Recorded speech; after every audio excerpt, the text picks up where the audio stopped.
Donc, je voulais simplement dire quelques mots introductifs donc, à cette première séance de notre colloque sur les promesses.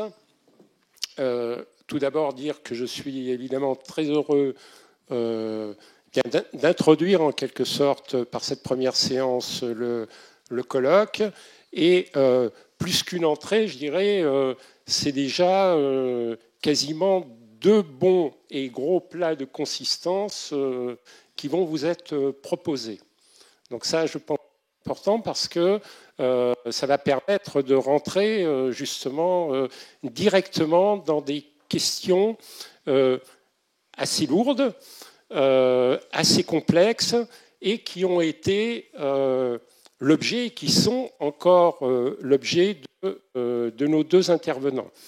Donc tout d'abord, alors, question simplement, j'irai de préséance dans la suite du colloque. Donc c'est Pierre-Benoît Joly qui va d'abord intervenir et ensuite Bernadette Bensaud-Vincent. Quelques mots de présentation. Donc Pierre-Benoît Joly, que je connais bien par ailleurs, puisque nous sommes dans le même laboratoire, est actuellement, et donc je dirais de ce point de vue-là c'est intéressant aussi, est actuellement administrateur de la science, puisqu'il est directeur du centre Occitanie de l'INRAE à Toulouse. Mais Pierre Benoît n'en est pas moins et avant tout un chercheur en sociologie, et donc il a travaillé et il travaille beaucoup sur justement ces questions d'innovation et ces questions de promesses. Donc il va nous proposer évidemment un approfondissement, pourrait-on dire, de promesses. Ensuite, donc, on laissera la parole à Bernadette Bensaud-Vincent, qui, elle, est philosophe des sciences et des techniques, professeure émérite à Paris-Sorbonne, et elle a aussi travaillé, et elle travaille encore beaucoup donc, sur les questions d'innovation techno-scientifique. Elle est également membre de l'Académie des technologies. Donc d'un côté, le regard du sociologue et de l'autre, le regard de la philosophe. Voilà, donc Pierre Benoît, je te cède la parole. Je pense que ce qui serait bien, c'est certainement que l'on entende tout d'abord les deux interventions et qu'ensuite on laisse place au débat, quoi, hein. Voilà. Bien, donc je suis très content de partager avec vous mes réflexions sur ce sujet, sachant que vous voyez qu'il y a un décalage entre mon titre et puis le titre du colloque. Enfin, il y en a plusieurs, mais notamment, moi, ce qui m'intéresse, c'est les promesses technoscientifiques. Alors, il y a de la science là-dedans, mais c'est la science qui est encapsulée, en fait, dans une relation très étroite avec une finalisation, avec la production de la technique ou de la technologie. Et c'est un point qu'on pourra discuter, mais actuellement, de nombreux fronts de connaissances scientifiques en fait, se développent en relation étroite avec la technologie. Alors, voilà, c'est quelque chose qu'on peut mettre en discussion, mais c'est le point de vue que j'aborde, et en fait, beaucoup de choses vont découler de cela. Bien, j'ai choisi de commencer par cette photo de cet ouvrage, ce bel ouvrage du philosophe basque Daniel Innerarity, donc Le futur et ses ennemis, en défense d'une politique de l'espoir. Je pense que le sujet qui m'intéresse, en fait, c'est la construction des futurs. Et c'est la construction des futurs communs comme une condition, en fait, de la politique et une condition de la vie en société. Et de ce point de vue, en fait, la façon dont, ce qui m'a intéressé, c'est la façon dont, alors je vais les appeler des entrepreneurs des promesses technoscientifiques, en fait, imposent à la société une forme de nécessité. Alors on parlait à l'époque mais c'est pas les entrepreneurs des technosciences, c'est plutôt Margaret Thatcher et avec l'émergence du néolibéralisme dans les années 80, de there is no alternative, le TINA, c'est-à-dire le fait que il y a un futur, mais il y en a un seul, et ce futur, il ne peut pas être soumis à des choix collectifs, il ne peut pas être soumis à la délibération, il s'impose à nous.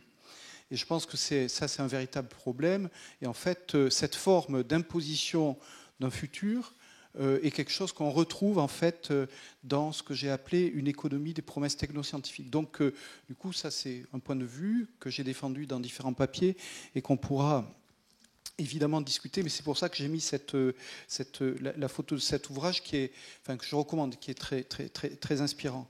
Alors, quand j'explique mon idée de promesse technoscientifique, la solution la plus simple, c'est de partir de Elon Musk, qui est extrêmement connu, de plus en plus, au fur et à mesure que son empire s'étend. Et c'est vraiment, je trouve, un très bon exemple, en fait.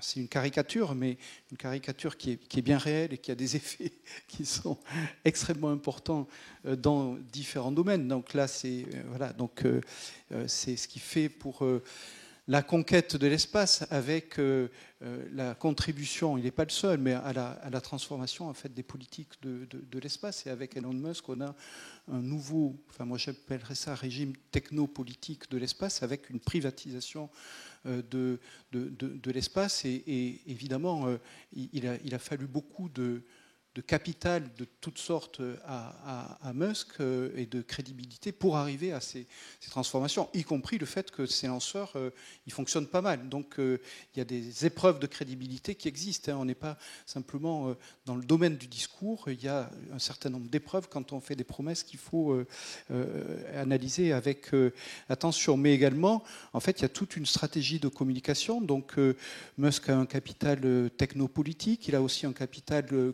communicationnel. Et avec ce qui est intéressant chez Musk, c'est que en fait, il y a des choses qui sont très sérieuses et très effectives, et puis il y a des choses dont on peut considérer que c'est quand même un peu n'importe quoi. Voilà, donc on va créer une atmosphère vivable pour l'homme sur Mars en faisant une explosion d'une bombe nucléaire. Bon, donc et Musk est assez fréquent en fait de ce type de saillies dans l'espace public. Voilà, un avion électrique qui verra le jour dans 5 ans, etc. Donc, mais sachant qu'il y a l'Hyperloop. Moi, je suis à Toulouse. Les acteurs toulousains de l'aérospatiale et de l'aéronautique rêvent d'avoir leur Hyperloop local. Voilà, donc il y a et on rêve de faire venir Musk à Toulouse parce qu'effectivement, c'est quelqu'un qui, dans la disruption, va nous aider à avancer collectivement. Mais également, en fait, Musk, alors je n'ai pas les dernières, en fait, si vous regardez les actions de Tesla, là, c'est en fait, c'est un peu ancien, mais vous savez que la valeur de l'action de Tesla a été multipliée par 2 ou 3 dans la période récente, et Tesla est aujourd'hui une des capitalisations boursières les plus importantes. Donc, dans le cycle de crédibilité de Musk, et cette idée de cycle de crédibilité, c'est quelque chose qui est absolument essentiel dans les promesses. Une question, c'est, on pourra y revenir, mais qu'est-ce qui fait qu'on croit dans les promesses, Donc, ce qui pose la question de la crédibilité plus, je dirais, c'est peut-être plus intéressant que la confiance en soi. Donc, c'est les cycles de crédibilité. Et en fait, oui, il produit des voitures qui fonctionnent finalement et qui plaisent. Et donc il a une action. L'action s'envole, et ce qui lui permet effectivement, par le jeu de la finance, de racheter Twitter, etc. Voilà. Alors, l'exposé, il n'est pas sur Musk, évidemment. C'est simplement pour dire que on a là un bel exemple qui permet de comprendre ce que c'est que les promesses technoscientifiques. Mais évidemment, si on se rapproche un peu plus de la science, une chose qu'on voit, c'est que avec l'émergence de nouveaux domaines de recherche, alors j'aurais pu parler de la biologie synthétique, des nanotechnologies, évidemment, et si on remonte dans le temps, des biotechnologies, du génie génétique, etc. En fait, on a une forme de mise en récit du caractère révolutionnaire de ce que l'on fait. Et bon, un des derniers exemples, hein, c'est les techniques d'édition du génome, et en particulier la technique CRISPR, avec voilà, la fabrique d'une révolution. Alors, quand on dit ça, c'est pas pour dire que CRISPR n'est pas intéressant, etc. On s'analyse, on s'intéresse en tant que science sociale, en fait, à la question de savoir pourquoi on qualifie CRISPR d'une révolution. Ça n'a rien d'évident.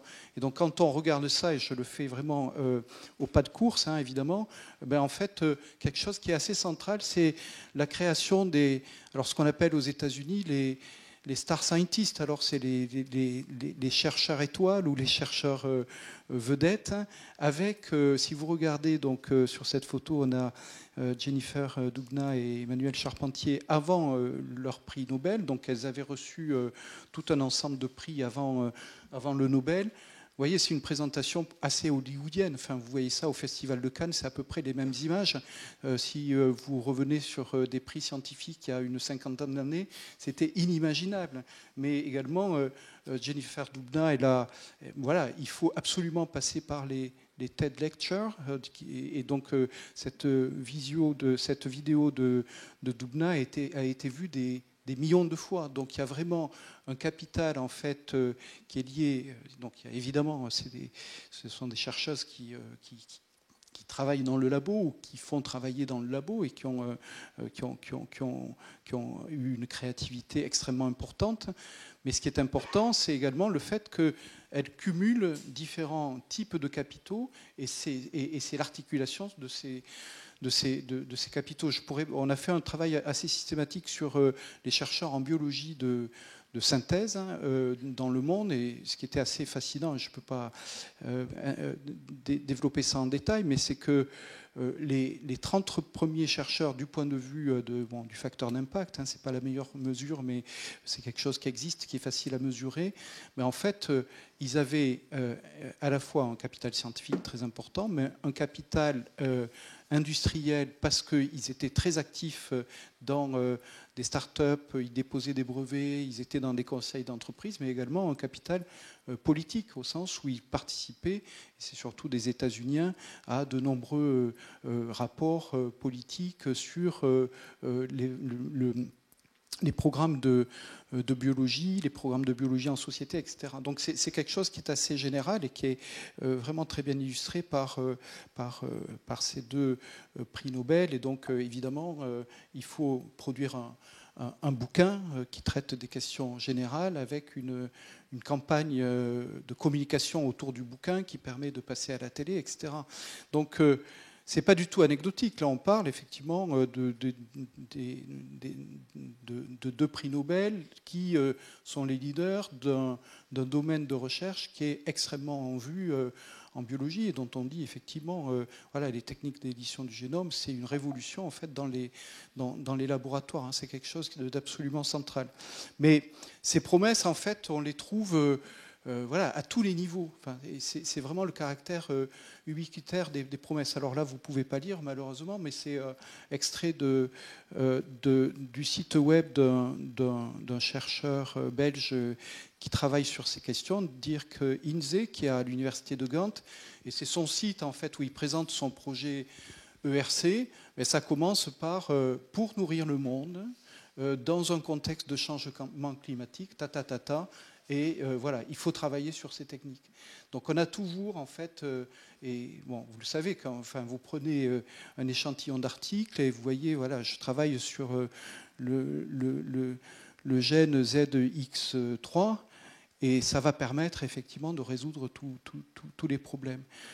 Voilà. L'idée, c'est que c'est extrêmement problématique. Donc, il y a pas mal de travaux qui ont porté sur le caractère problématique de cette façon de faire. Notamment, il y a eu des travaux auxquels j'ai un peu participé sur les promesses comme bulles spéculatives. Et ça a été évoqué dans l'introduction, le fait qu'on fait des promesses, donc on fait du battage autour de ces promesses. Donc, on crée des attentes, notamment quand ces promesses portent sur des technologies médicales, évidemment, où là, on a des technologies de l'espoir qui sont dans des situations absolument dramatique, évidemment, hein, compte tenu des impasses de certaines voies thérapeutiques. Et ensuite, comme la réalisation elle est toujours beaucoup plus longue que ce qui est anticipé, eh bien, en fait, on crée de la déception. Donc ça a été formalisé, enfin, si on peut dire, hein, je parle à des scientifiques, mais en tout cas, disons un peu décrit par ce qu'on appelle le cycle de Gardner. Donc c'est quelque chose qui est absolument central, et dans des entretiens avec un collègue qui travaille en biologie de synthèse, il disait, mais en fait... moi, oui, en fait, je ne change pas grand-chose, mais vous savez, pour avoir des crédits, il faut toujours être sur la dernière vague et faire des promesses sur la nouveauté de ce que l'on fait. Voilà, donc, alors tout ça est un peu caricatural, mais c'est pour situer un peu cette question des promesses technoscientifiques. Alors, la question sur laquelle je voudrais venir dans le quart d'heure qui me reste, finalement, hein, donc c'est en fait une question en fait que j'ai travaillé à partir d'une interaction avec Bernadette Bensaud-Vincent, qui est ici en fait, et donc c'est la question de l'historicité des promesses. En fait, quand on travaille sur les promesses technoscientifiques, on travaille en général sur l'actualité la plus récente.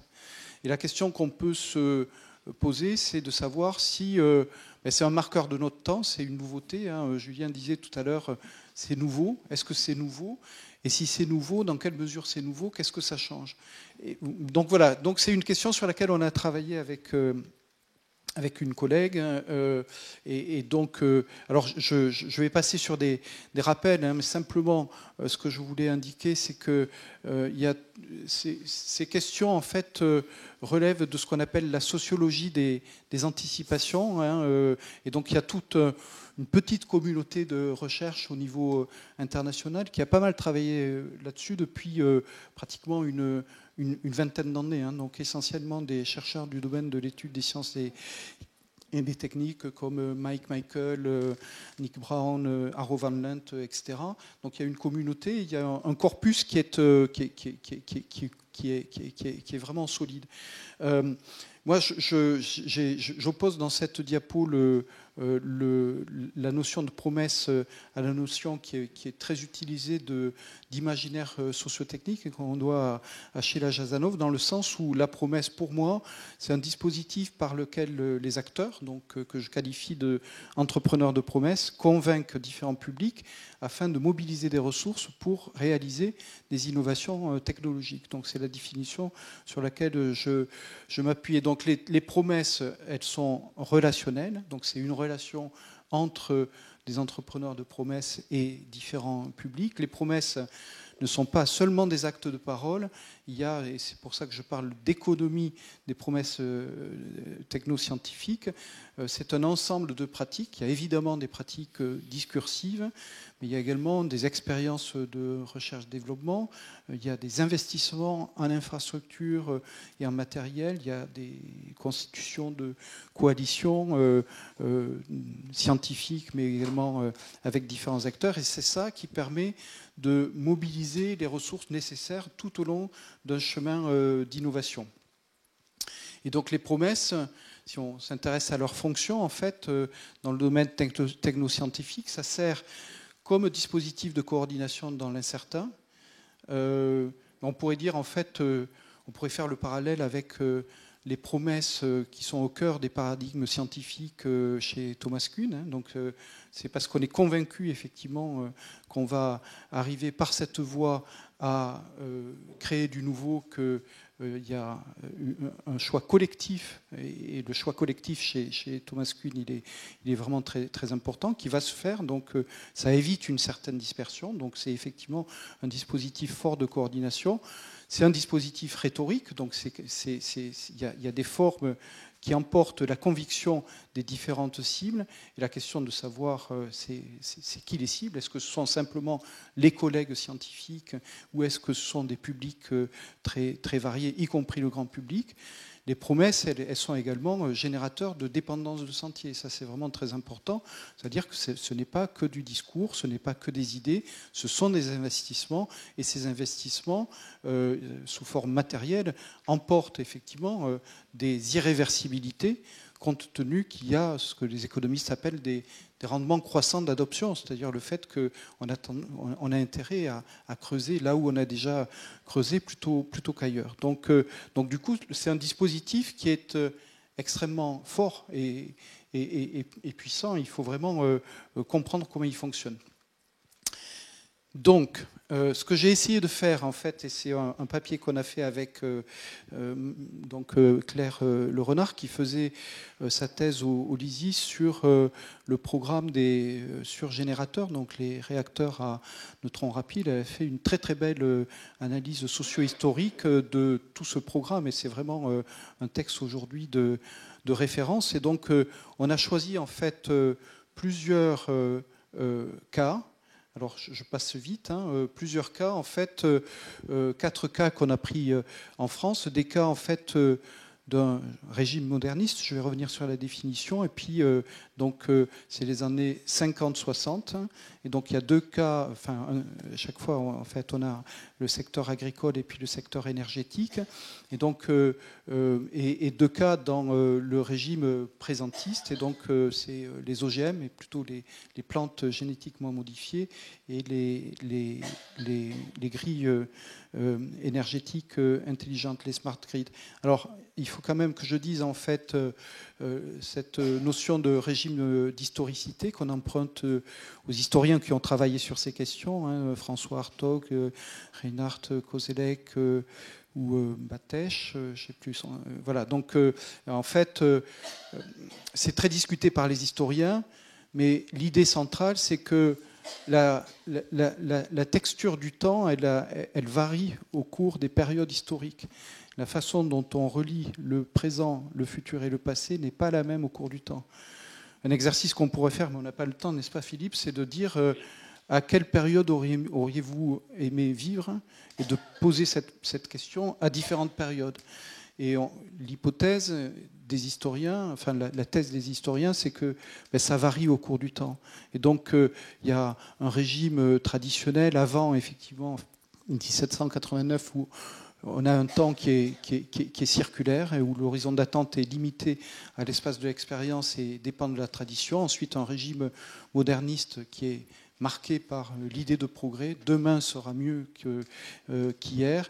Et puis ce que Hartog qualifie de régime présentiste, et il situe la rupture en 1989, le présent devient son propre horizon d'attente et l'avenir est absorbé par le présent et l'avenir constitue une source de menace. Donc le rapport au futur est très lié et très historicité. C'est ça la thèse principale et c'est ça qu'on a voulu articuler avec notre concept d'économie des promesses. Alors si je vais vite là-dessus, donc on a 4 cas dans le papier qui permettent de contraster. Et donc on a fait une analyse, en fait, une analyse de cas, une analyse des processus en contexte, en essayant de chaque fois de voir comment on peut qualifier ce qu'était la promesse, quels sont les types de coalition autour des promesses, comment les épreuves de légitimité et de crédibilité étaient franchies, et dans quelle mesure, en fait, on peut dire qu'il y a eu un accomplissement, en fait, de la promesse, qui n'est pas simplement le fait que la technique marche ou non, c'est le fait qu'on a des cycles de crédibilité qui emportent la conviction de public élargi et qui font que, finalement, la coalition qui est autour de la promesse conserve la maîtrise sur l'agenda et les contestations, en fait, restent maîtrisées, c'est-à-dire elles peuvent être absorbées dans le processus. Voilà. Alors, je n'ai pas le temps d'entrer dans les détails, mais c'est ça qu'on a fait tourner. Les 4 cas sont extrêmement contrastés de ce point de vue. Alors, ce qu'on montre, c'est qu'il y a une diversité des promesses. Donc, même si on peut avoir une idée, enfin, moi j'ai formalisé la promesse comme des tests de crédibilité, de légitimité, avec des schémas analytiques assez simples. Quand on fait des analyses de cas de promesses, évidemment, on a à chaque fois des histoires qui sont singulières, et c'est ce qui est intéressant. Donc, on a des dynamiques qui peuvent être extrêmement différentes. Par exemple, ce qui est intéressant dans le cas des OGM, c'est que les entrepreneurs de promesses ont complètement perdu le contrôle de l'agenda. C'est-à-dire c'est la contestation qui a fait l'agenda et qui fait que les tests de crédibilité auxquels les entrepreneurs étaient confrontés, en fait, étaient de plus en plus larges sur la sécurité environnementale, sanitaire, mais également sur les questions de cohabitation, sur toutes les questions en fait, auxquelles les entrepreneurs de promesses devaient répondre. Donc ça, c'est une caractéristique vraiment d'un type de dynamique des cycles d'attente et des épreuves qu'il faut franchir. Donc si on caractérise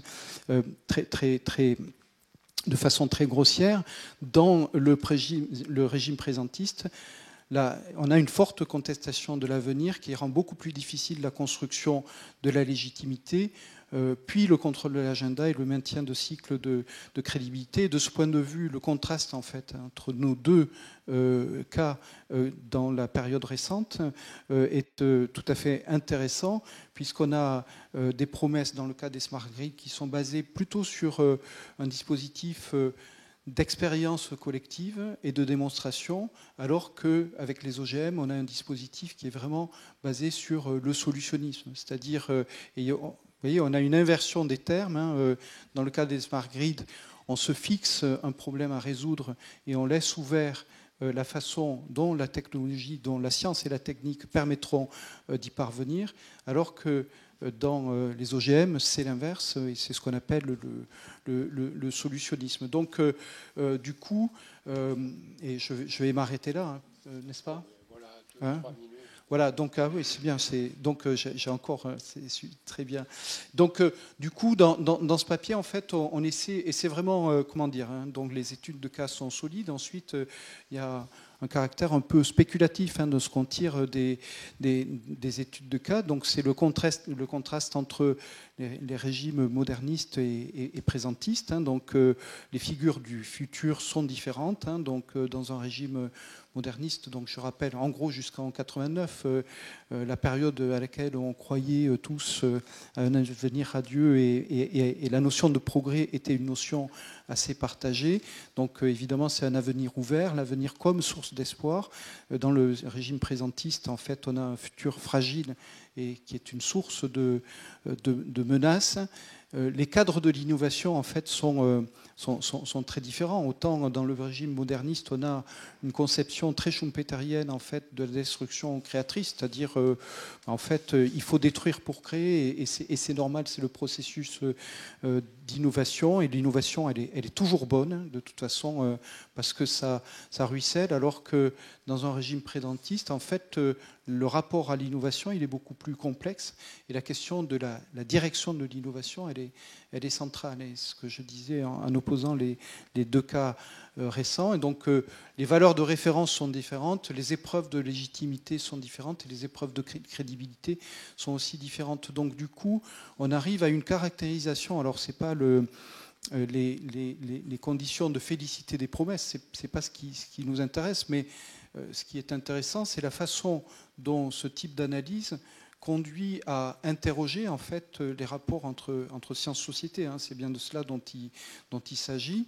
Et pour le dire de façon très caricaturale, on a un exemple des OGM, des plantes génétiquement modifiées, qui est un exemple qui est bien connu historiquement, mais évidemment c'est quelque chose dont on trouve des résonances encore actuelles. Il y a beaucoup de domaines scientifiques où on se comporte de la sorte et où on dit, et c'est vraiment ce qu'on appelle le solutionnisme, c'est-à-dire qu'on pose la solution technoscientifique comme le point de passage obligé, alors que, et le cas des smart grids est intéressant de ce point de vue, là où on peut avoir un accord sociétal très large, c'est sur les problèmes qu'il faut résoudre.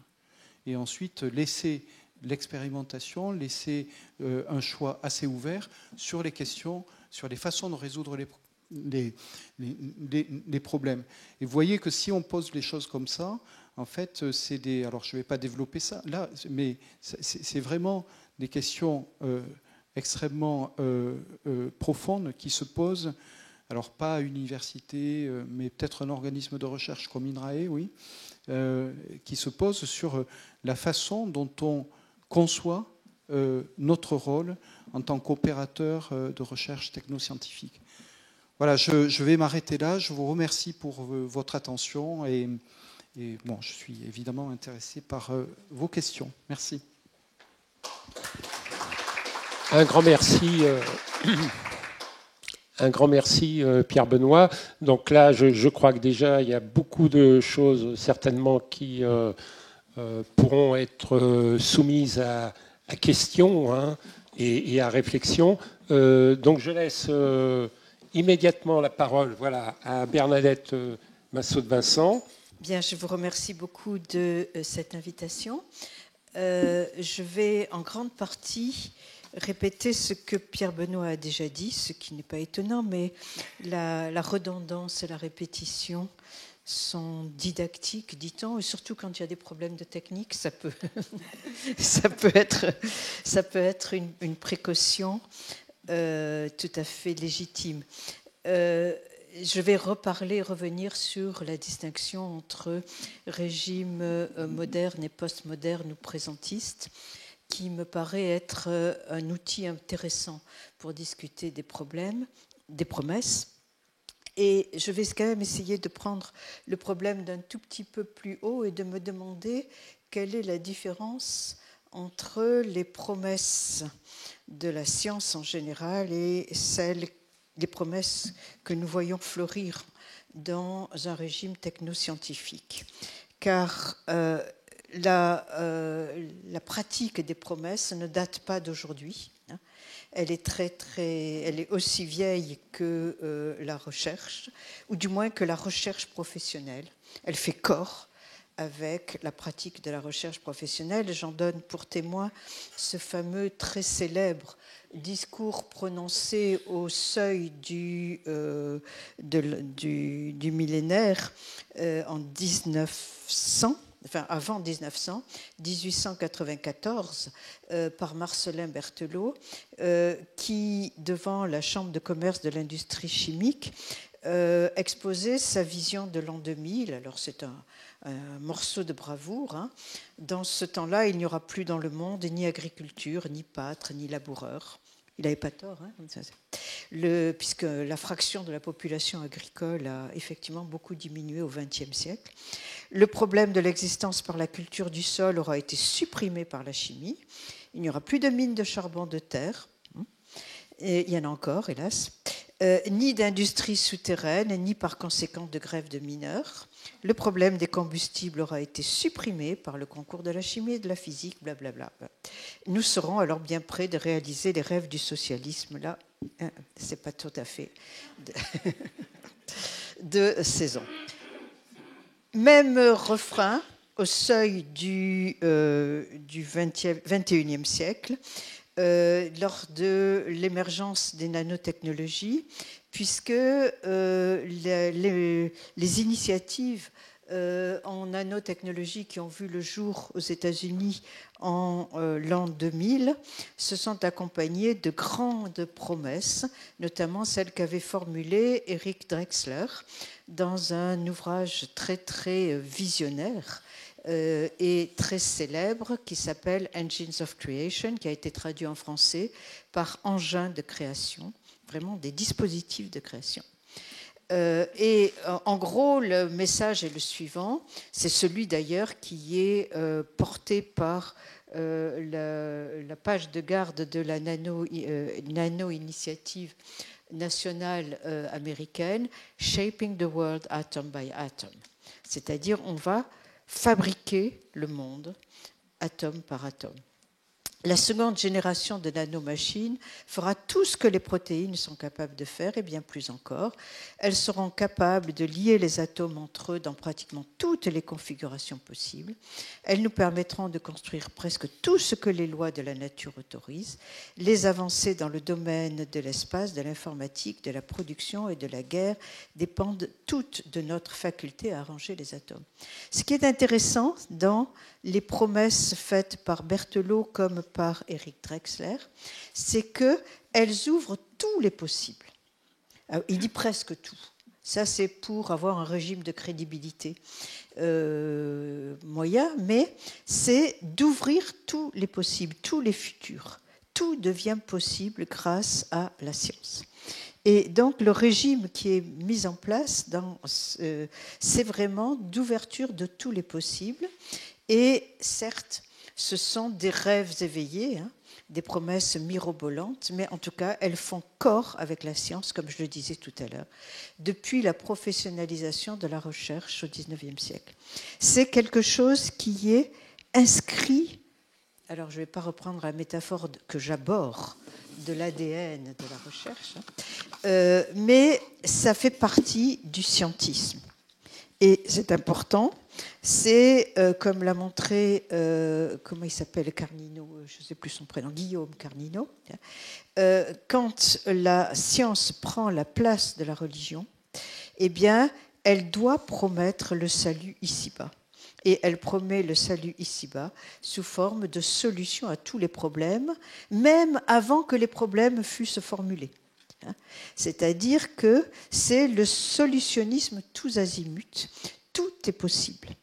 Et ça, c'est vraiment le régime de la promesse scientiste, c'est-à-dire le régime de la science nous apportera le salut ici-bas, non pas le salut au paradis après, non, le salut ici-bas. Si on prend la place de la religion, on promet le salut sur cette terre. Bien entendu, il est impossible de tenir ces promesses. C'est évident. C'est évident pour des raisons structurelles et pas conjoncturelles. Donc, je rappelle très brièvement ces raisons-là.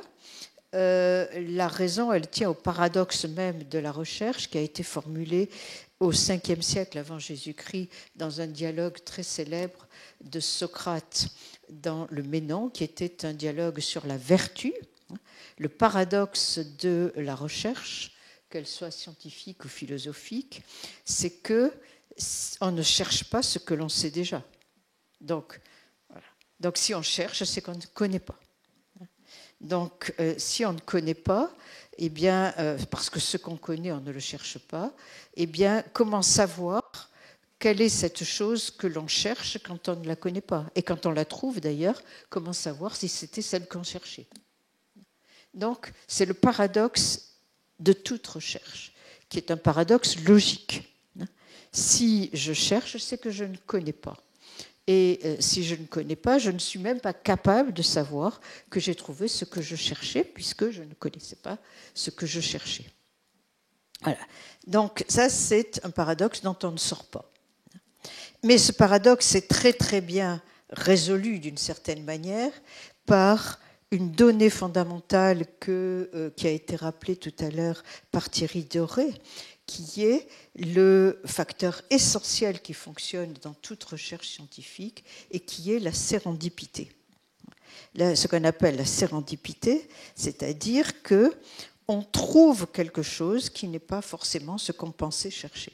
Je dis ce qu'on pensait chercher, puisqu'on ne sait pas vraiment ce qu'on cherche. Donc, on ne trouve pas forcément ce qu'on cherche, mais on trouve toujours quelque chose. Enfin, toujours. On trouve parfois quelque chose. Dans 5% des projets de recherche, il y a 5% qui trouvent quelque chose. Et donc, c'est ça qui est le régime normal de la recherche, j'insiste là-dessus, c'est qu'on ne trouve pas. Et je pense qu'il faut le rappeler, dans le régime la science normale, eh bien, on ne trouve pas forcément. Les 90% des investissements de recherche ne débouchent sur rien, il faut le savoir, il faut le dire. Il faut avoir le courage de le dire, mais on trouve toujours un petit quelque chose. Un petit quelque chose qui est ce que la métaphore des nains sur les épaules des géants dit très bien, c'est-à-dire qu'on trouve même un résultat négatif, et j'insiste là-dessus, si on infirme quelque chose. D'où la nécessité d'ailleurs de changer le régime de publication pour publier les résultats négatifs, parce qu'ils contribuent autant à la recherche que les résultats positifs. Si on infirme quelque chose, eh bien, c'est un résultat très très important. Ou si on n'aboutit pas, il faut aussi le publier, parce que ça permet à d'autres de ne pas s'enfourrer dans la même piste. Voilà. Ça, c'est quelque chose qui, du point de vue de la politique de la recherche, est très très important. Mais ce que je veux souligner, c'est que la sérendipité qui est toujours mise à l'avant par les chercheurs est quelque chose de fondamental et d'inhérent structurellement à la recherche. C'est-à-dire que, et vous savez que la sérendipité initialement, ça ne veut pas dire qu'on trouve des choses au hasard. Ça veut dire qu'il faut faire attention à tous les détails sur le chemin de la recherche, comme l'a très bien montré un livre, j'ai oublié de qui c'est, qui a été publié au Seuil sur la sérendipité. Le livre, il montre très très bien que l'origine du mot sérendipité, c'est qu'il faut faire attention à tous les petits détails pendant le processus d'enquête ou de recherche pour savoir saisir l'occasion à un moment donné.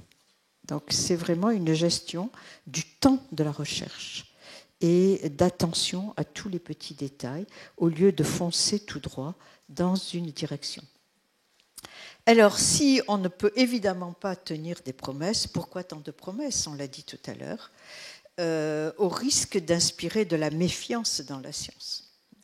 Si la stratégie des promesses, ça consiste à attirer les investissements nécessaires à la recherche, c'est-à-dire à capter des crédits, c'est une stratégie aberrante, puisque, au lieu d'aspirer de la confiance, et Pierre Benoît l'a rappelé tout à l'heure, on a des fortes chances d'inspirer de la défiance, voire de la méfiance. On l'a vu avec le cas des thérapies géniques, on le voit encore avec la médecine personnalisée qui nous promet monts et merveilles. Et puis, finalement, les résultats ne sont pas à l'avenir. Quand Nixon, dans les années 70, avait lancé le War on Cancer, la guerre contre le cancer, on voit bien, 50 ans plus tard, qu'on n'a pas vaincu la guerre, personne ne gagne la guerre, mais on a quand même fait des avancées. Voilà, on a géré, on gère. Donc, il y a quelque chose de difficile à... Donc, cette idée qu'il faut toujours faire des promesses, elle risque d'être contre-productive. Mais je voudrais revenir sur le passé pour montrer quelle est la différence entre les recherches scientistes et c'est-à-dire de ce régime moderniste, le régime scientiste qui fonctionne depuis le XIXe siècle, et puis le régime que Hartog a appelé présentiste. Si on se rappelle l'exposition universelle de 1937 qui a donné naissance au Palais de la Découverte, qui était construit par Jean Perrin, et Jean Perrin, comme son collègue Paul Langevin, était très confiant dans la science et dans le futur de la science. Et dans un livre magnifique qui s'appelle « La science et l'espérance », il montre qu'il faut investir dans la recherche pure, la recherche non finalisée, parce que il retombera toujours quelque chose.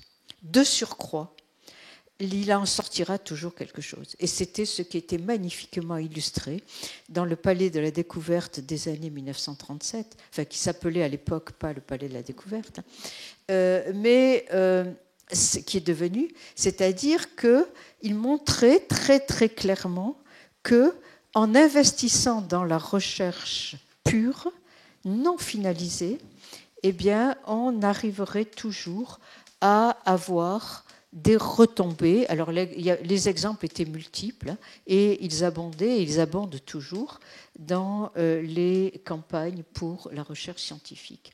Donc, ce qui est, c'est que la science précède et suscite l'espérance. C'est ce que nous appelons dans notre jargon, nous, des humanités. Et l'expression, je crois que c'est Isabelle Stengers qui l'avait introduite, c'est le modèle de la poule aux œufs d'or. Investissez dans la recherche et elle vous donnera toujours des œufs d'or. Voilà. Voilà. Mais investissez et ne tuez pas la poule. Surtout pas. Voilà. En revanche, qu'est-ce qui se passe dans le régime actuel, le régime des technosciences? Eh bien, c'est que l'espérance est le moteur de la recherche face à un futur plein de menaces. Et ici, je rejoins tout à fait ce qu'a exposé Pierre Benoît tout à l'heure, c'est-à-dire que cette économie où c'est l'espérance, la construction d'un futur qui est le moteur de la recherche, eh bien, c'est différent. C'est ça qui est le moteur. On construit un futur et c'est ça qui déclenche tout le processus de la recherche. Et bien entendu, ce futur, il va être très, très différent du futur ouvert par le modèle scientiste du XIXe siècle. C'est ici que je pense que l'économie des promesses est le marqueur d'un régime d'historicité. Donc je rappelle brièvement ce que vient d'être exposé. L'expression régime d'historicité, elle a été introduite par François Hartog et il contraste très très fort le régime moderne, qui est un régime où c'est le futur qui commande la lecture du passé et du présent. Le régime moderne, le futur est constitué comme une source de lumière éclairant le présent comme le passé. Tandis que dans le régime présentiste, le futur est plutôt incertain, menaçant. Il n'éclaire ni le passé ni le présent. Et du coup, c'est le présent qui devient envahissant, dominant, et qui commande toute la lecture du futur. Donc, comment articuler un régime de promesses, puisque la promesse, ça construit des futurs, avec le présent? Eh bien, c'est ce que je vais essayer d'éclairer. Alors, moi, je n'ai pas d'études de cas, mais j'ai des citations. Le XXe siècle, écrivait Hartog, est celui qui a le plus invoqué le futur, le plus construit et massacré en son nom, qui a poussé le plus loin la construction d'une histoire écrite du point de vue du futur, conforme au postulat du régime moderne d'historicité. Mais il est aussi celui qui, dans son dernier tiers, c'est-à-dire à partir de 1989, a donné l'extension la plus grande à la catégorie de présent, un présent massif, envahissant, omniprésent, qui n'a d'autre horizon que lui-même, fabriquant quotidiennement le passé et le futur dont il a, jour après jour, besoin. Eh bien, il me semble que c'est ce qu'ont fait les nanotechnologies, de construire un futur au présent pour éterniser en quelque sorte le présent. Alors, qu'est-ce que c'est que ce régime technoscientifique? Eh bien, c'est un régime où le savoir, la production du savoir, est assimilée à une production technique. C'est-à-dire que la recherche est gérée comme une entreprise. À vous, chercheurs, je n'ai rien à vous apprendre, vous le savez. Quand vous répondez d'abord, c'est une recherche qui est sur projet, qui est pilotée par les politiques de la recherche et non pas par la dynamique interne aux disciplines scientifiques. Et quand vous répondez à un appel à projet, eh bien, vous devez faire des promesses pour capter les investissements, pour tenter de convaincre les bailleurs de fonds, les investisseurs, que ce soit des banques privées ou que ce soit l'État, c'est le même régime. Et donc, la recherche est gérée comme une entreprise qui va produire du savoir. Et dans une entreprise, on gère la production avec des feuilles, des calendriers, Alors vous avez tous rempli, quand vous répondez à des appels de projet, ces calendriers où vous découpez les tâches et vous montrez comment vous allez les développer en parallèle. Alors on a des grilles pour faire ça, enfin on apprend à faire ça assez vite. On apprend à devenir gestionnaire de la promesse. Et donc on définit un objectif, on identifie les verrous pour atteindre cet objectif, et cette identification commande toute la suite des opérations. J'en prends pour exemple la feuille de route des nanotechnologies. En 2004, Mikhail Rocco avait défini une feuille de route des nanotechnologies. Alors, il se gardait bien de mettre des dates précises, mais c'est une séquence qui trace ce qu'il faut. Première génération de nanotechnologie, on aura des nanostructures passives, nanoparticules et matériaux nanostructurés. D'ailleurs, l'utilisation du mot génération, qui s'est généralisée, si je peux dire, dans toutes les technosciences, avec la première génération de biologie de synthèse, etc., est très, très importante, parce que ça crée une généalogie. Deuxième génération, des nanostructures actives, capteurs, actuateurs, médicaments vectorisés, ça y est, on les a. Troisième génération, nanosystèmes avec des réseaux en 3 dimensions, structure hiérarchique, c'est le biomimétisme, la robotique, et là, on est dans la complexité déjà. Quatrième génération, des nanosystèmes moléculaires avec des fonctions émergentes. Alors là, c'est le bouquet. Et je crois que Thierry Doré l'a rappelé tout à l'heure, c'est-à-dire que le coup de force de ce régime, c'est de prévoir l'imprévisible. Puisque quand il y a émergence, par définition, on ne peut pas prévoir. Eh bien, ce régime technoscientifique nous promet qu'il y aura de l'imprévisible. Investissez, parce que vous allez voir, la poule aux œufs d'or va vous rapporter des... On ne sait pas quoi, mais voilà. Alors là, c'est vraiment la poudre aux yeux, si je peux dire, aux yeux d'or. Aux œufs d'or, c'est-à-dire que c'est ça le paradoxe et la prouesse de ce régime techno-scientifique, c'est d'établir des feuilles de route qui vous promettent l'imprévisible. Et c'est quand même une sacrée prouesse. Ouais, j'ai fini. À quoi sert la feuille de route ? Eh bien, là, dans le régime technoscientifique, elle sert à mobiliser les troupes et les investissements, à susciter des attentes du public, ni à prédire ni à planifier, mais à linéariser le processus buissonnant de la production des connaissances. C'est-à-dire, et Pierre Benoît l'a dit, à éliminer des recherches alternatives grâce à la dépendance de sentiers créés par les investissements. C'est-à-dire à produire du TINA, c'est-à-dire à éliminer les alternatives. Donc on est tout à fait dans un autre régime que celui de la promesse scientiste. Donc, ça sert à construire un grand récit, à dessiner le futur de l'humanité en naturalisant l'objectif, en le présentant comme nécessaire et inéluctable, en installant un déterminisme technologique, c'est-à-dire il n'y a pas d'alternative et la société doit s'y plier, la société doit se conformer à ce que l'apporte. Donc, on installe un chronodrome, ce que j'appelle un chronodrome, c'est-à-dire que tout se passe ou sur une recherche qui va se dérouler dans une seule voie. Et sur cette voie, eh bien, on installe une course au plus grand, au plus fort. La compétition, dans le régime technoscientifique, est des conséquences nécessaires de l'installation de ce chronodrome, de ce futur unique, sans alternative. Le temps est spatialisé sur une trajectoire linéaire et on va tous foncer dans la transition écologique. Et voilà, tout est joué d'avance. Donc, dans ce contexte-là, tout se passe au présent. C'est-à-dire que le présent est défini comme le moment opportun, le kairos, à saisir, pour investir, puisque le futur est déjà tracé par un présent qu'on connaît déjà, qu'on maîtrise déjà. Si l'on ne veut pas être à la traîne dans la compétition internationale, eh bien, il faut investir dans la transition écologique.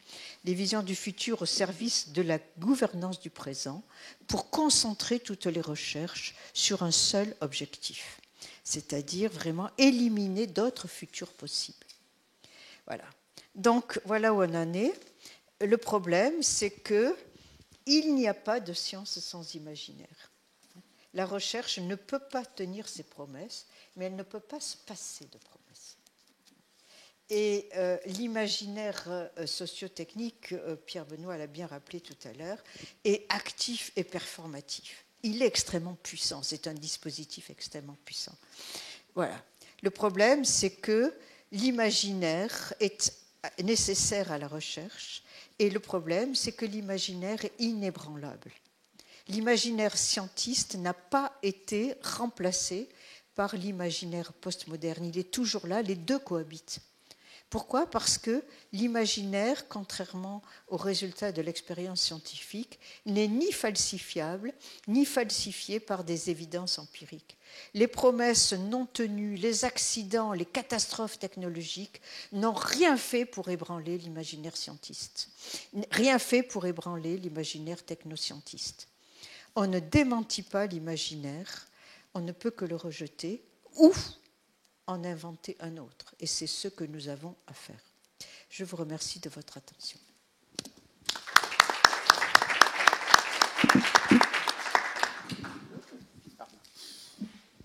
Un grand merci également, Bernadette Vassot-Vincent, pour cette intervention très riche. Si je résume ou synthétise à ma façon, en juste quelques mots, les deux interventions qui viennent d'être proposées, je dirais que finalement, le futur, et enfin, vous le dites à votre façon, le futur est complètement écrasé finalement par notre présence. C'est-à-dire qu'on n'arrive même plus à le discerner. Et donc, il y a une question effectivement sociale extrêmement forte autour de ça. Donc sans plus tarder, puisque le temps justement nous est compté, il est 10h20, mais on peut peut-être, Julien, se donner un petit peu de temps. De toute façon, on a au moins jusqu'à 10h30. Donc tout de suite, la place aux questions. Oui, j'ai été passionné par vos deux exposés et j'avais un problème, disons, quasiment épistémologique à vous soumettre, qui est, vous avez parlé surtout de promesses techno-scientifiques, mais évidemment, les promesses existent dans le domaine de la science fondamentale, et un exemple actuel qui secoue le milieu des sciences du cerveau est celui, par exemple, du Human Brain Project, où dans le cas du Human Brain Project, vous avez un imaginaire qui est construit et qui est une promesse, évidemment, comme vous l'avez dit très bien, infalsifiable.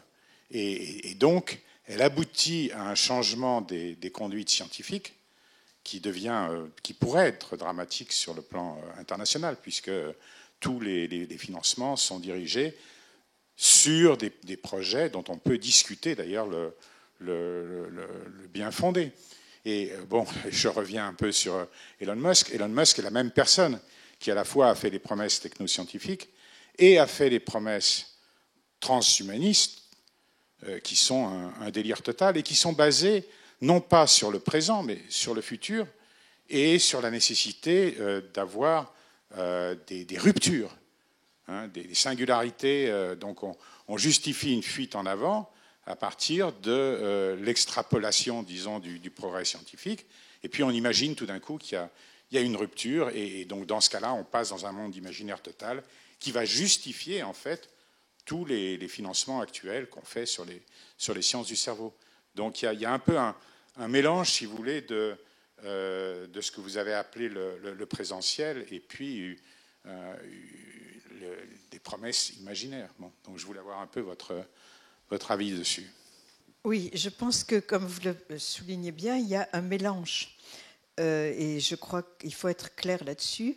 Un régime d'historicité ne chasse pas l'autre. Ils se superposent. Donc, c'est pour ça que j'insistais sur le fait que c'est non falsifiable. Les imaginaires se superposent, se mélangent. Voilà.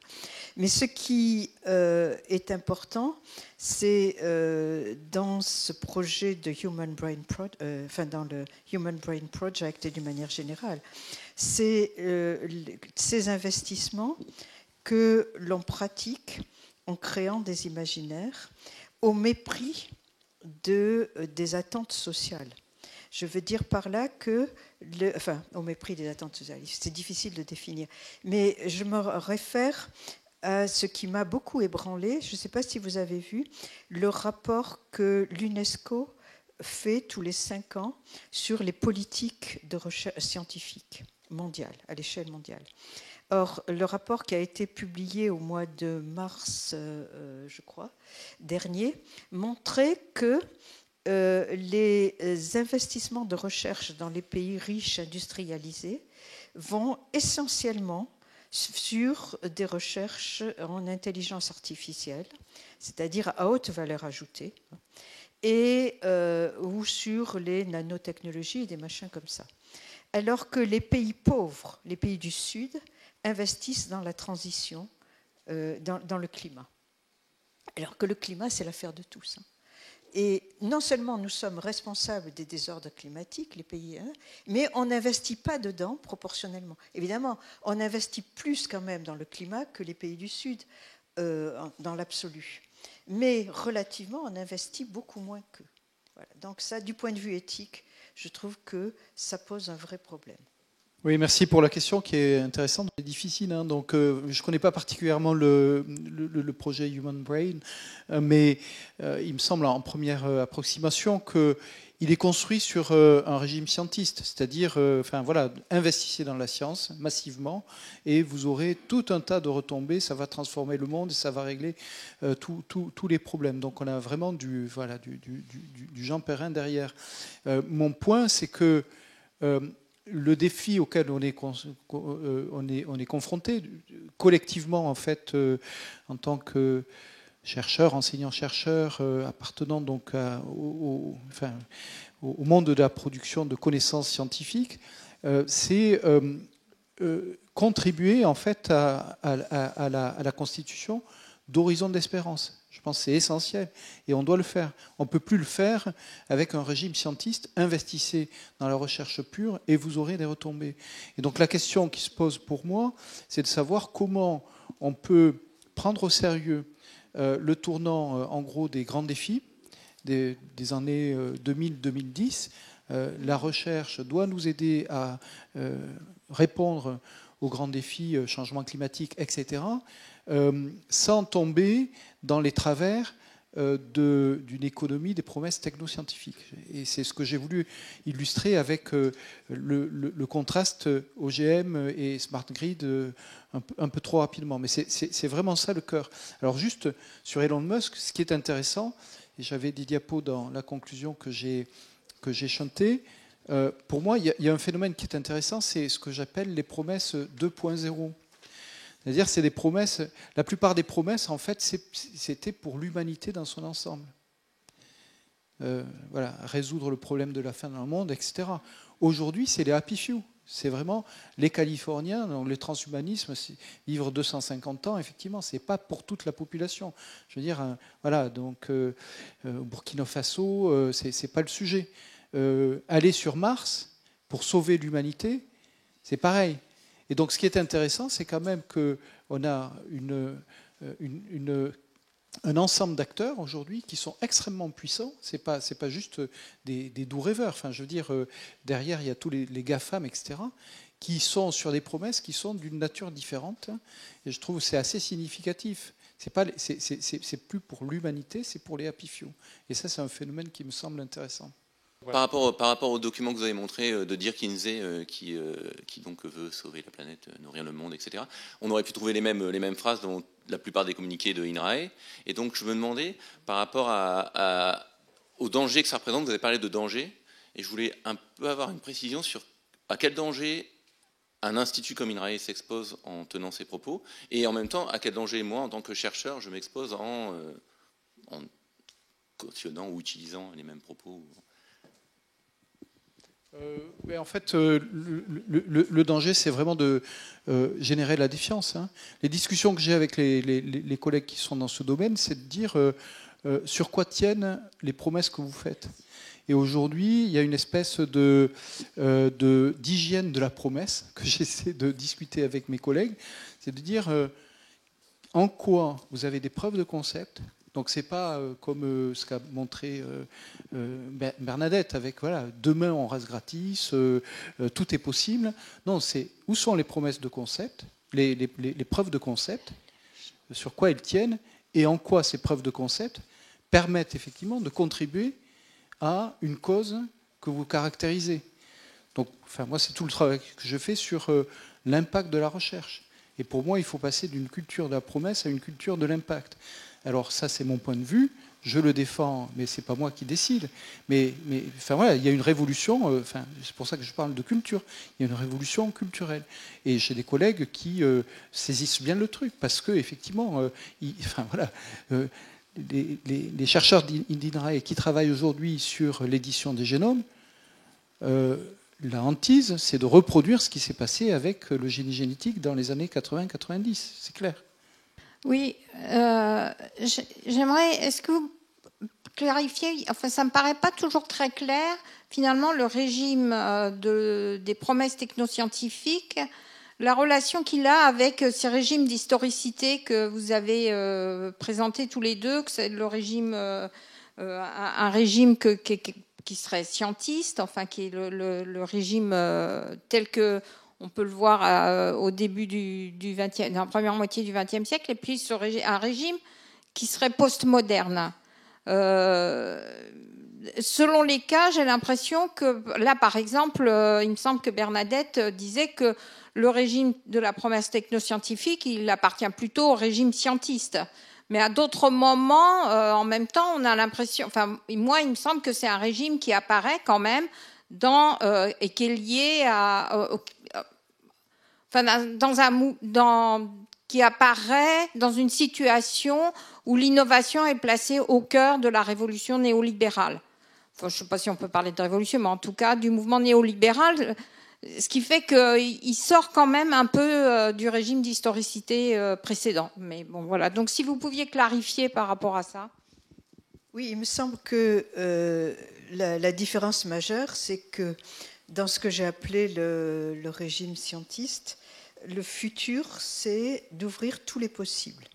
Dans le régime postmoderne, au contraire, le futur, c'est une seule voie et de fermer tous les possibles. C'est ça la différence majeure. Ça consiste à fermer tous les possibles pour créer, c'est ça qui est inhérent au régime néolibéral, c'est-à-dire pour créer, il n'y a pas d'alternative, pour arriver à cette idée-là.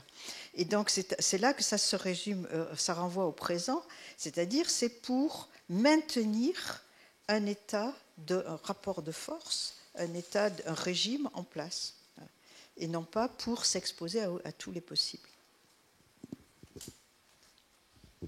Oui, merci Annick. Effectivement, je comprends que ce ne soit pas complètement clair parce que c'est des choses qui sont un peu en construction, donc c'est bien de les discuter. Alors pour ma part, en fait, j'ajouterais en fait un régime après le régime technoscientifique, qui est le régime de l'expérimentation collective et qui est encore différent. Et le régime de l'expérimentation collective, il est illustré chez moi avec les smart grids. C'est vraiment un régime où on ne fixe pas en fait la solution technique. La solution technique n'est plus un point de passage obligé. Ce qu'on fixe, c'est le problème à résoudre. Et donc c'est vraiment une inversion.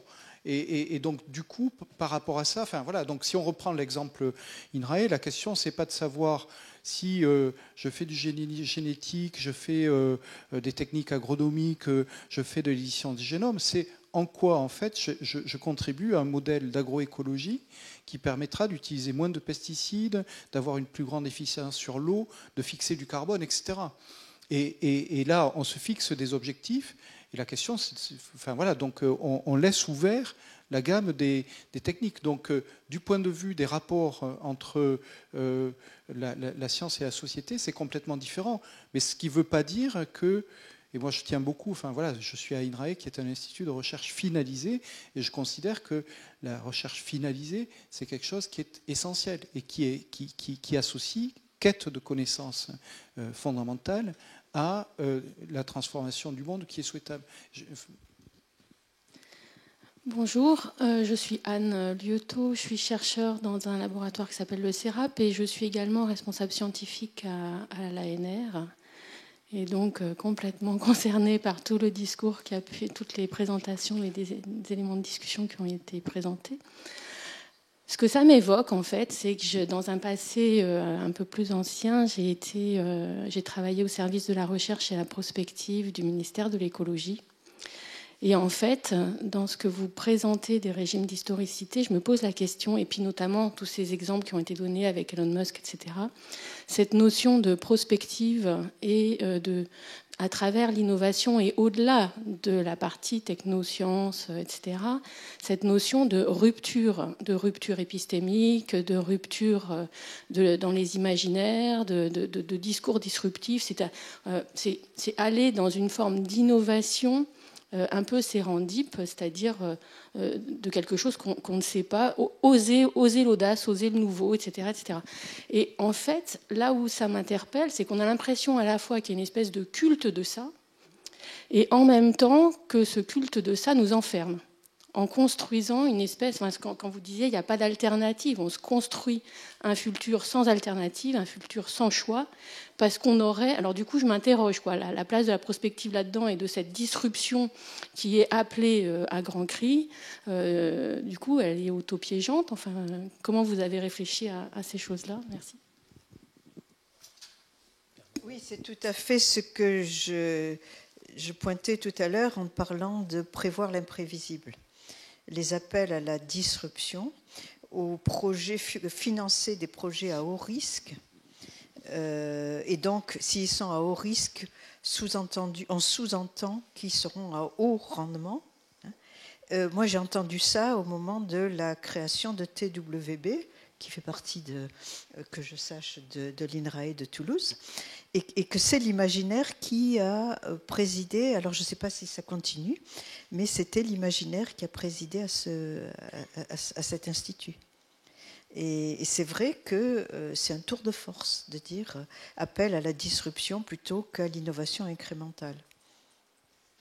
Oui, je voudrais revenir à l'affaire Elon Musk, parce que je comprends que ce soit un gros problème à cause de son poids dans l'économie, dans les médias aussi. Mais en même temps, il faut qu'on réalise et qu'on dise très clairement que sa philosophie et le personnage lui-même n'a rien à voir avec la science et même la technique. Vous savez qu'il a proposé et mis en œuvre un système de fusées réutilisables. Mais économiquement, il n'a pas prouvé que c'était valable. Ce n'est pas prouvé. Encore une fois, ce n'est pas du tout prouvé, c'est pas au point de vue économique et même au point de vue écologique, si j'ose dire. Et d'autre part, je crois que ça a été souligné par Madame, c'est les grands projets, donc encore une fois, qui n'ont rien de scientifique, y compris de tourisme spatial. Ça a quand même un côté social un petit peu limité quand même. On n'imagine pas des citoyens du Burkina Faso candidats pour aller se promener quelques minutes dans l'espace. Voilà. Donc je crois que, en tout cas pour le spatial et pour la recherche spatiale, il y a un principe qui est clair, c'est celui encore plus clair peut-être, c'est celui de la réalité.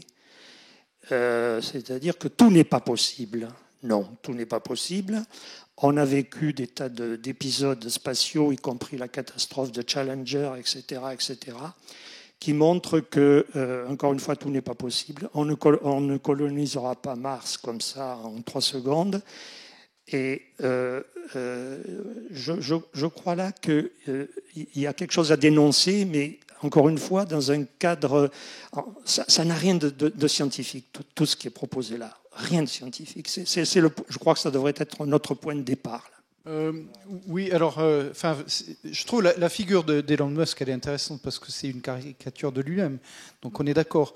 Alors après, il faut effectivement pas généraliser à partir de ce cas. Simplement, je trouve, sur la question de l'espace, en fait, pour moi, le tour de passe-passe de Musk, c'est en nous faisant rêver sur Mars, c'est la privatisation de l'espace.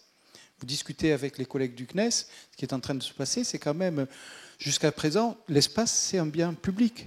Aujourd'hui, en fait, avec les essaims de satellites, etc., il y a vraiment un enjeu très très fort sur la privatisation de l'espace. Et Musk est un acteur de cela. Donc il y a bien une philosophie, une économie politique derrière. Donc ça, c'est vraiment important.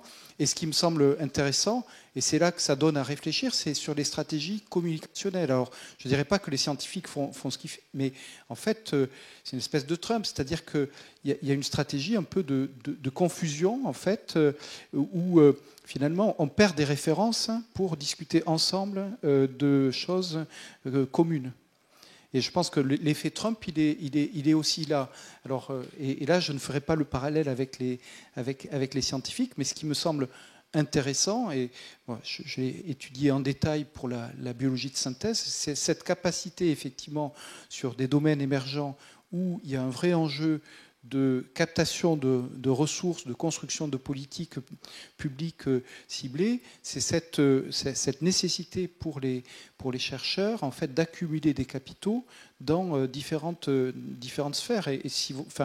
Voilà, donc il y a tout un tas de conséquences, notamment sur le fait que, aux États-Unis, les star scientists jouent un rôle très très important dans la dynamique d'ensemble. Ça se retrouve, je veux dire, voilà, les grilles de salaire, etc. Enfin, il y a tout un tas de conséquences parce que les capitaux sont répartis de façon extrêmement asymétrique. Et le système, il évolue de cette façon. Et donc, et ça, c'est assez lié à toute cette économie, effectivement, d'appels d'offres et de promesses, parce que, effectivement, ce qu'on vend, c'est des choses à venir. Et ça, c'est normal. Je veux dire, c'est le travail scientifique, hein, c'est le travail des scientifiques. Mais il y a aux États-Unis, en Angleterre, dans différents pays anglo-saxons, et avec des évolutions dans les pays continentaux aussi. Enfin voilà, donc une économie de la science qui est très liée à cette économie des promesses technoscientifiques. Et réfléchir à Musk, effectivement, ça nous permet de voir une figure qui est très caricaturale, mais qui permet, je trouve, d'éclairer aussi des aspects avec toute la prudence qu'il faut avoir. Je remercie très vivement Bernadette et Pierre Benoît de leurs interventions, et je remercie également le public des questions très riches qui ont été posées. À tout de suite. À tout de suite.